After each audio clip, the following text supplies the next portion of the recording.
The Norse myths began with the land of cold mist called Niflheim and the land of fire called Muspelheim. Between them was a void called Ginnungagap. The heat from Muspelheim began to melt the ice of Niflheim, and from the melting ice came Ymir, a giant, and his cow Audhumla. Ymir survived off the cow, and she licked the salted rocks and ice. She uncovered more giants from the ice. Giants also came from Ymir's armpits as he slept. After a couple of generations, the gods were born, Odin, V, and Ve. They thought Ymir was evil and needed to be taken over. The three gods then decided to kill the giant. From the body of the giant, the gods created the world. They created man and woman from an ash and elm tree. Each god gave mankind something. Odin gave them life, V gave them warmth, color, and movement, and Vae gave the ability to speak and think.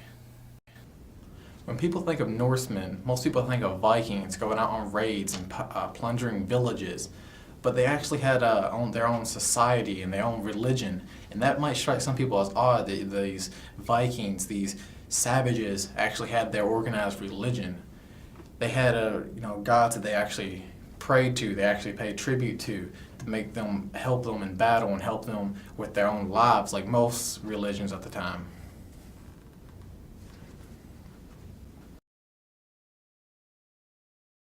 The Greek creation myth starts with a swirling, formless mass, chaos. From chaos came Gaia, Mother Earth, and her son/consort Uranus, the heavens. They created all the animals and life on Earth. They also created the titans and the monsters that Uranus sent to the underworld.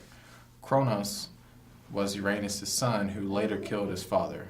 From him came the 12 gods and goddesses that made the Olympians. You can see many similarities between the Norse and the Greek creation myths, and the fact that their gods both killed their creator. In the Norse, the gods killed Ymir, and in the Greek, the gods killed their father Kronos. You can see how if the leader is bad, then they have the right to take it over, and this can be seen in Norse society, how if the leader is bad, then a better king can come over and take over and become the new king.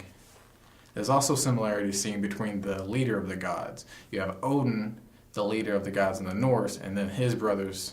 And then you have Zeus in the Greek myth and his brothers. Even though they don't play similar roles after the creation myth, they do play similar roles in the beginning. The fact that they help the main god kill the creator to ensure that life can go on after that. There are common themes in the creation myths in Europe. There is believed to be a Proto-Indo-European creation myth that all the other myths actually came from. It's like a family tree where the Proto-European myth is at the top, and then from there branch down, the closest descendants being the Germanic, the Roman, and the Iranian. And then from there it branched down farther and farther. Each level might share same characteristics here and there, but they do have their own unique differences. One of the key themes is sacrifice. The idea that the creator must be sacrificed in order for the world to be created. In the Norse, you have Ymir being killed and his body turned into the world.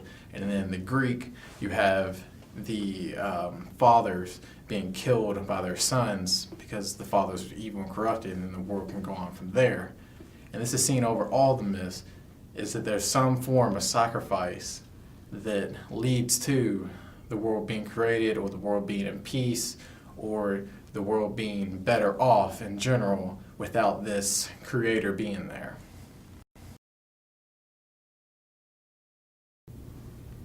The world existed as a collection of gases. Gradually this matter separated into the earth and sky. Several gods appeared from these. These spirits were intangible and formless.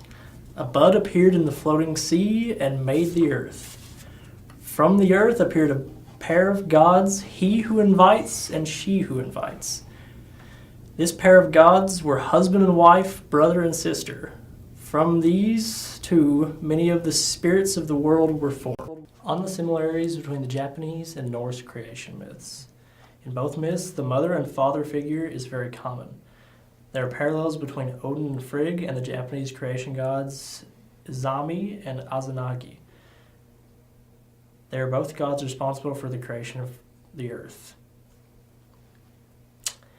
In Odin, he is responsible for the creation of earth through the death of Ymir. For Azanagi and Azamami, they are creation of the spirits that dwell therein. In both the Norse and Japanese myths, there is a place before creation. In the Japanese myths, this is a sea of mud, and in the Norse myths, it is Muspelheim and Jotunheim. In both Norse and Japanese myths, there is no supreme being. There are many gods who rule over many different things. In Norse and Japanese myth, the creators dwell in another world. For the Norse creators dwell outside of Midgard, while the Japanese creation gods dwelled in the heavens. Creation was formed from the cosmic egg of chaos. The god Pengu was born from this egg. Gradually, the egg yolk separated into two parts, heavy and light, earth and sky, yin and yang. As Pengu grew old and died, each part of him became a part of the earth. His eyes made the sun and the moon. People were made from the bugs on his skin. On the similarities between the Norse and Chinese creation myths. Birth plays a very important role in both creation myths. The egg that bore Pengu and Ymir's skull both serve as the birthplace of the world. Pengu and Ymir are both passive creation gods. Each creates the world through their death, though not through any explicit purpose of their own.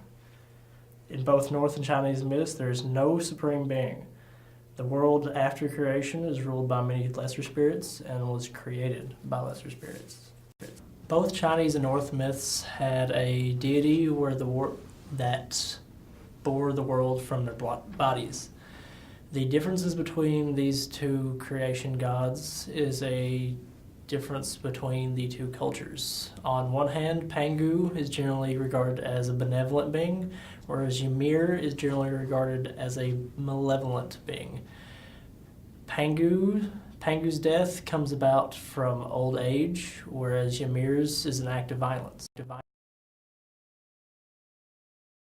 It is evident that the ancient Norse people viewed the world in terms of their own surroundings and cultural beliefs, and they also maintain their inherited views of the world, as there are many common elements between the Norse creation myth and other creation myths. Here, I will compare the Norse creation myth to the Maori creation myth of Polynesia. While there are many similarities between the two cultures, it is the stark differences that help to reinforce what we already know about the ancient Norse people. The first striking similarity that we see between the Maori and Norse creation myths is an emphasis on genealogies. Both myths contain genealogies of gods which continue on to other beings, and then eventually to actual historical persons. Having migrated to isolated lands, genealogies were important to both island cultures. Now we will discuss specifics of both creation myths and analyze the contents from geological and cultural perspectives. We begin with the geological explanations for these two island societies. In the Maori creation myth, story of Rangi and Papa, Sky Father and Earth Mother, there's a concept of nothing, te kore. The sky and earth gods clung tightly together, and from that, there was a void. Similarly, there is also the concept of nothing in the Norse creation myth called Ginnungagap, a place between the fire of Muspel and the ice of Niflheim. We have voids in both stories from which life derives, but it is important to note the differences in each narrative. If perhaps the surrounding environment influenced these creation myths, we need to look closely at the geological processes occurring around these island people.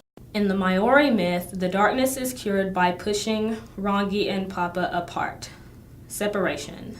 But in our Norse creation, the fire of Muspel and the ice of Niflheim are elements of creation, fusion. These opposite elements of separation and fusion can be explained by the witnessing of geothermal activity by the inhabitants of these islands. It also happens that Iceland and New Zealand lie on different types of plate boundaries. The Maori idea that creation comes from separation may be due to the experienced activity that happens along its convergent plate boundary in the northern part. At this upper part of the boundary, one plate descends underneath the other, and thus the Maori people could have viewed the fusion of land as destruction, and therefore the opposite, separation, must occur in order to produce life. Iceland sits atop a divergent boundary, where the tectonic plates spread apart, and on volcanic islands such as Iceland, lava rises and fills the gap, with some areas filling with water. The geological phenomena sound very similar to the Norse description of Ginnungagap. The rivers streamed into the void. The yeasty venom thickened and congealed like slag. If Ginnungagap was a divergent boundary, then it could explain why the Norse have the element of fusion as creation, with the warmth of Muspel and coal of Niflheim creating the frost giant, whose body makes up parts of the world. While the two stories share similar elements, it is easily seen that the Norse have included elements that are unique to their experiences. Now we move on to our elements that may be explained in terms of societal values and beliefs. Earthly and human life appear to be linked to the concept of trees in both narratives. In the Maori creation myth, Tarne, god of cultivation and the forest, uses his legs, which are trees, to pry apart earth and sky, thus starting life. And in the Norse creation, the first humans were made from fallen trees. For the Maori, it makes sense to have Tarne be the producer of life, as they depended on healthy land and vegetation for life. Quite differently, the Norse believed that life was a result of death. The fallen dead trees are fashioned into humans. Similarly, Ymir the giant had to die for creation to occur, whereas in the Maori story, this is not the case. Among the other comparisons, the descriptions of the end of life for both have a common element between the two myths, as well as key differences. In both stories, a beast aids in the destruction of all life.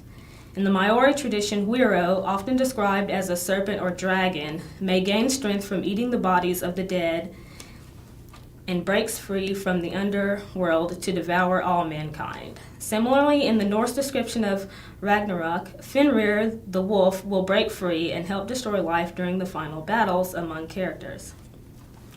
Now, for further comparison, the Maori beast Wiro is responsible for worldly illness, as this was a primary threat to the Maori people.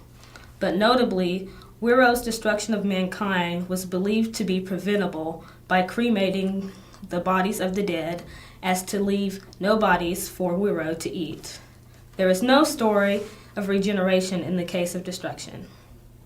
In Ragnarok, however, the end cannot be prevented. Instead, most everyone dies in battle, as old age was a bigger threat in Norse society. After the catastrophe, life is regenerated, as the story holds true to the Norse belief that life comes from death. Ragnarok is the day when the world will end according to Norse mythology. It is the final battle between the gods and the giants. The giants will be led by one of the gods' own, Loki. Most of the gods will not survive the battle. The first giant, Stut, will come from Muspelheim to burn the world down. 2 humans will be inside the Tree of Life. This ensures the survival and repopulation of the new world. To some, it might seem odd that the Norsemen thought their gods could die. The gods are supposed to be these powerful, immortal beings that control the world. They're not supposed to die, but the idea that they actually die in battle is honorable in the Norse society. You're actually supposed to go out in battle and die rather than get old, because it's viewed as dishonorable.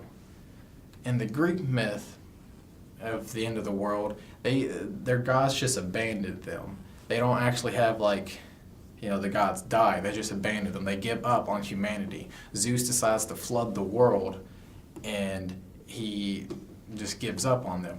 2 humans actually still survive, as it's shown in the Norse myth, showing that they believe after the end of the world there is still rebirth. There's still life left over, so it can go on. Through the Norse end myth, we see that there is more a focus on death and death through battle.